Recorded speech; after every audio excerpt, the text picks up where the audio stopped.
pessoal, sejam bem-vindos ao quinto vídeo da nossa série sobre o princípio do direito ambiental dentro da Constituição Federal Brasileira.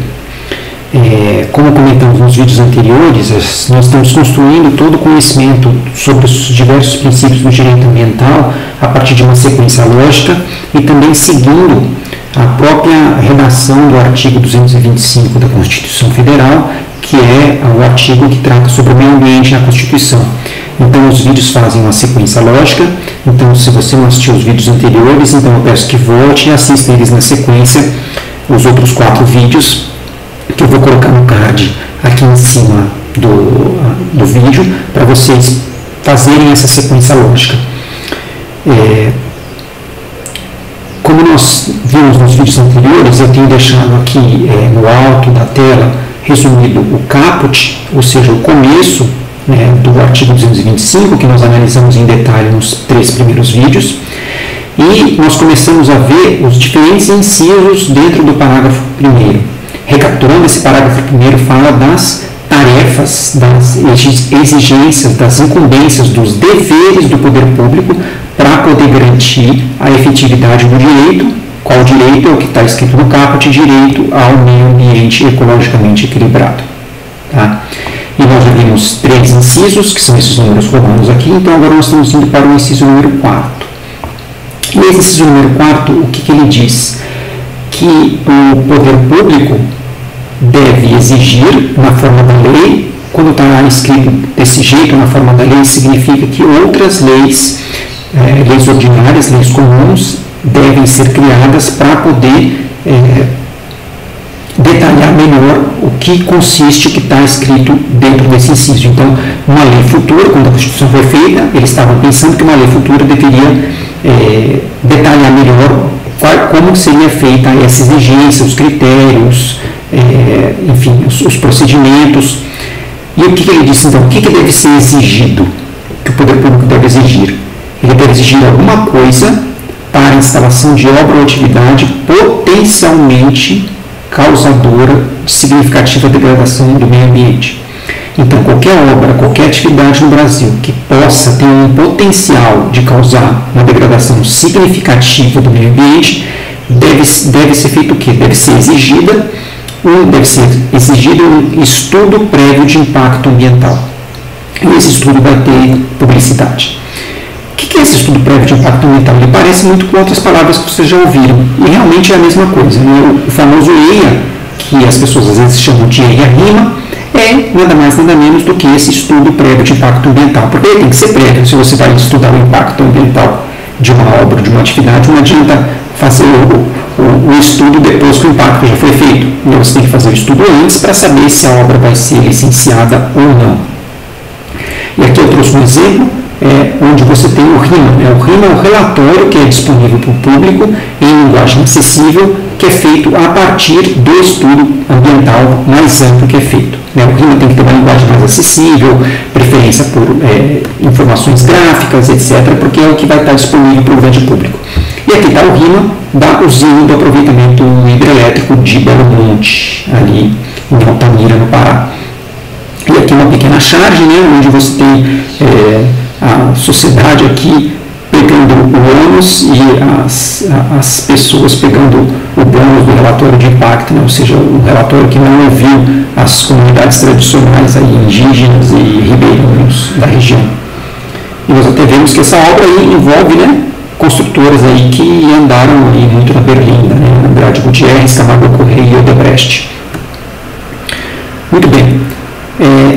Esse estudo prévio de impacto ambiental, principalmente pela palavra potencialmente, está relacionado com um dos princípios mais importantes dentro do direito ambiental, que é o princípio da precaução.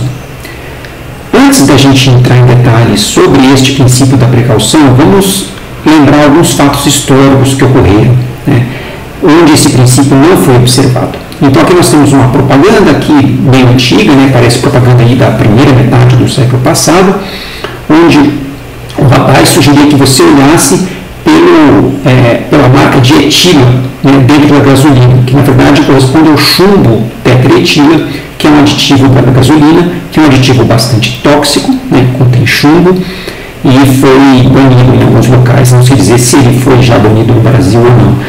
Mas, enfim, na verdade eles sugeriam para as pessoas, né, aqui ó, contém chumbo, né, está escrito pequenininho aqui no meio da bomba de gasolina. Então isso, na verdade, era difundido, era propagandeado para você procurar pela marca do etila.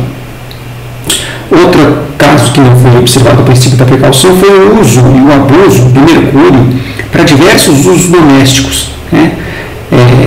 Os pais ou os avós de muitos de vocês, ou para quem já tem mais de 30 anos, vai lembrar que os termômetros caseiros não eram digitais, eram termômetros de mercúrio. Muitas vezes esses termômetros quebravam e as pessoas davam para as crianças brincarem ali com mercúrio, porque é muito bonito, né? O mercúrio é um metal líquido, ele forma essas gotinhas, e as gotinhas se dividem, elas parecem flutuar em cima de superfícies. Havia brinquedinhos que eram feitos com mercúrio, enfim, então não foi observado o princípio da precaução nesse caso, nós vamos ver também por quê. E aqui por último, aqui embaixo, uma propaganda antiga, né, onde nós temos aqui um cachorrinho, uma maçãzinha, uma vaquinha, uma galinha, uma batata, todos felizes aqui junto com a camponesa, cantando que o DDT é bom para mim, o DDT é bom para mim. E a gente lembra o DDT é um inseticida, inclusive teve seu papel na diminuição da malária, um inseticida que foi amplamente utilizado e hoje em dia já não é mais tão utilizado, é bem pouco utilizado, por causa que é um inseticida bastante tóxico para o meio ambiente. Mas na época até todo mundo cantando que o DDT é bom para mim e tal, musiquinhas, enfim. Vamos então ver o princípio da precaução propriamente dito. Esse princípio está de uma forma mais ou menos explícita em diversos documentos internacionais, como os documentos relacionados a mudanças climáticas, a Convenção sobre a Diversidade Biológica. Vocês vão encontrar ele em vários locais com redações ligeiramente diferentes, mas que vão girar em torno disso que está na tela. Então nós temos alguns elementos, né? Ele diz, por exemplo, uma possibilidade de risco ou uma ameaça de dano.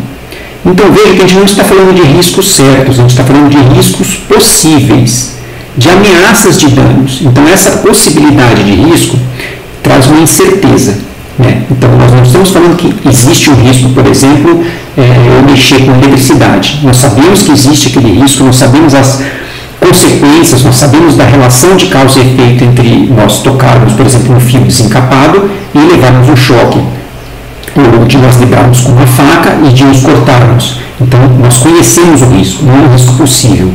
É um risco já real que nós sabemos que tem uma determinada probabilidade de ocorrência. Aqui nós tratamos de riscos possíveis, mas que não são certos. E um segundo qualificador é que a gente está tratando de riscos graves, riscos irreversíveis, riscos sérios. Sempre tem alguma coisa que fale sobre a seriedade do tipo de risco, do tipo de dano que está sendo tratado no caso. Um terceiro elemento é a incerteza, a dúvida. Nós não temos muito conhecimento científico sobre esse risco possível, sobre esse dano possível. Então, esse é um terceiro elemento, essa falta, essa incerteza de conhecimento científico.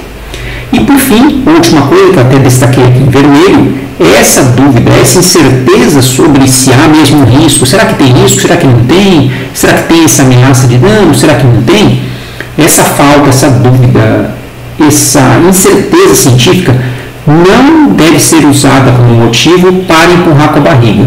Ou seja, nós não devemos adiar as medidas que sirvam para prevenir, para evitar, para minimizar, para mitigar esse risco, que de novo eu enfatizo, é um risco que nós nem sabemos se existe em muitos casos, né? Nós podemos então ter alguns diferentes tipos de incerteza. A incerteza é um dos elementos centrais aí do princípio da precaução. Nós podemos ter incerteza quanto ao resultado, quanto ao efeito, ou seja, nós estamos, vamos pensar numa situação, nós estamos diante de uma substância completamente nova, um medicamento novo que foi produzido, por exemplo, uma vacina nova para o coronavírus. Nós não sabemos qual é o resultado, qual é o efeito no ser humano sobre essas vacinas. Por isso que nós temos que tomar todos aqueles procedimentos, todas aquelas etapas que vocês têm ouvido aí na mídia, a etapa, a fase 1, a fase 2, a fase 3, antes de ser liberado para o grande público. E às vezes nós podemos ter incerteza até sobre o próprio risco, né? A dúvida é, tem risco? Não tem risco? Né?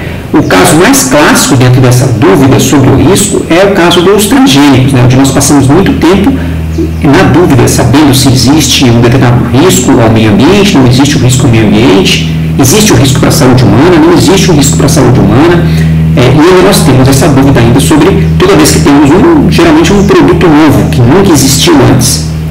Então, nesses casos, como nós temos essa suspeita, essa possibilidade de risco ou de dano, nós suspendemos, digamos, a aplicação daquele produto, daquela substância, até que a gente tenha um pouco mais de certeza. Por isso, então, essa dúvida, essa incerteza não é motivo para você ficar adiando essas medidas que servem para proteger o meio ambiente ou a saúde humana. Ele é muito usado em outras circunstâncias também no princípio da precaução. Então, voltando, eu coloquei de novo aí na tela essa definição geral aí, que eu juntei várias definições que são encontradas em diferentes documentos sobre o princípio da precaução e enfatizando os elementos que nós temos aqui. Então, nós temos uma suspeita, um indício de dano. Nós temos a seriedade do dano, que foi o item 2 que eu falei. As suspeitas, inclusive, podem ser sobre o risco. Nós nem sabemos se existe o risco. Nós temos essa incerteza sobre o dano ou sobre o risco. E não devemos adiar as medidas. Então, nós temos 4 elementos que definem o princípio da precaução, e quando você estiver analisando uma situação, se você deve aplicar este princípio ou outro princípio que é muito próximo a ele, que é o princípio da prevenção, vocês busquem por esses 4 elementos. E uma coisa muito comum, que é mencionada aí nos livros textos e nos artigos, ou quando as pessoas explicam sobre o princípio da precaução, é a inversão do ônus da prova. O que vem a ser isso? Nas circunstâncias, normalmente, quando nós estamos falando que as situações onde nós estamos, digamos assim, acusando alguém de alguma coisa, o ônus, ou seja, a responsabilidade de provar algo, é de quem acusa. Então, vamos pegar um exemplo comum aí da área penal, da área criminal. Se eu estou acusando alguém de roubo, de furto ou de ter me agredido, eu tenho que provar que eu fui furtado, que eu fui roubado, que eu fui agredido. O ônus da prova é meu. A pessoa é inocente até que se prove o contrário. Aqui, se vocês olharem bem e repararem bem, o ônus da prova é invertido. Eu tenho a suspeita, a possibilidade de um risco grave ao meio ambiente, um risco irreversível, uma coisa bastante séria, e eu, por exemplo, suspendo um determinado produto. Essa vacina, eu suspendo um medicamento novo, quer dizer, eu não libero de cara, eu não libero o transgênico de cara, e quem está interessado no assunto é que tem que me provar que aquilo não vai fazer mal. Então, não somos nós, como sociedade civil, que temos que provar que determinada substância não fará mal ao meio ambiente, ou fará mal. Não sou eu que tenho que provar que aquilo vai fazer mal. E sim, a outra parte vai ter que provar que aquilo não faz mal. Então, o ônus, a responsabilidade da prova foi invertida para a outra parte. E aqui nós temos uma charte bem ilustrativa do que é esse princípio da precaução. O sapo que está saindo aí da panela, ele está aplicando o princípio da precaução. O sapinho da esquerda diz assim, prove que não seremos fervidos. Ou seja, ele está falando assim, o ônus da prova é seu de provar que vai ter o mal. Aí o sapinho que está mais esperto aí saindo fora fala assim, não, prove que não seremos. Você que tem que provar. Eu, enquanto tiver essa possibilidade de um risco sério à minha saúde, eu não vou adiar as medidas que vão servir para prevenir esse risco, ou seja, eu vou cair fora. E aí você que me prova que não vai fazer mal. Eu saio fora. Aqui eu trouxe uma definição do princípio da precaução da Agência Ambiental Europeia, que também serve para ilustrar um pouquinho dessa ideia sobre os tipos de incerteza, os tipos de dúvida que giram em torno do princípio da precaução. Então, a Agência Ambiental Europeia afirma que o princípio da precaução ele fornece a justificativa para políticas públicas e outras ações em situações de, olha que eles falam, ignorância, incerteza ou complexidade científica. Ignorância científica, incerteza científica ou complexidade. Onde possa haver necessidade de agir, ou seja, uma ação prévia, eu não espero a coisa acontecer, eu ajo previamente para prevenir e mitigar. Então, eles continuam dizendo aí, onde haja necessidade de agir, a fim de evitar ou reduzir ameaças potencialmente sérias ou potencialmente irreversíveis. Olha de novo a dúvida, potencialmente, eu não sei muito sobre isso. Isso tanto para a saúde humana quanto para o meio ambiente. E aí, o que a gente usa? Eles continuam usando a força apropriada de evidência científica, ou seja, o que tem ali de evidência científica até o momento, e levando em consideração os prós e os contras dos dois tipos, né? Tanto da ação quanto da inação. Então, é uma definição bastante completa aí do princípio da precaução. E, por fim, uma outra coisa, né? um outro tipo de charge aí que eles estão falando de 2020, 3 pessoas aí olhando um livro, e aí eles não conhecem livro, né? Então eles estão aplicando o princípio da precaução. Né? Que coisa estranha é essa? Então, cuidado, pode ser perigosa. Então, numa possibilidade de risco, claro que aí tem a ironia, né? Na possibilidade de risco, você não deve adiar medidas que possam prevenir esse risco. Esse, então, foi o princípio da precaução. Nós vamos ficando por aqui e no próximo vídeo nós vamos tratar de um princípio correlato e muito importante, que é o princípio da prevenção.